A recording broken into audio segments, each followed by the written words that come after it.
Building a gaming PC in 2025, here's a killer mid-range setup that won't break the bank. For the CPU, we were going with a Ryzen 5 5600. It's got 6 cores, and it's great for 108 OP and 144 OP gaming. For the GPU, the RX 6700 XT is an absolute beast. It's got 12 GB of ROM, and it's amazing value. I recommend getting at least 16 GB of RAM. But if you want to go all out, 32 GB is the way to go. We're also going to throw in a 1 TB NVMe SSD for the storage. As for the motherboard, the B550 is a great choice. It's got all the features you need, and it's affordable. We're also going to get a 650-watt, 80-plus bronze-rated power supply for our build.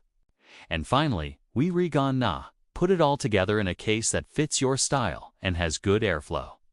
Pro tip: spend more money on the GPU and less on RGB, because performance always beats looks.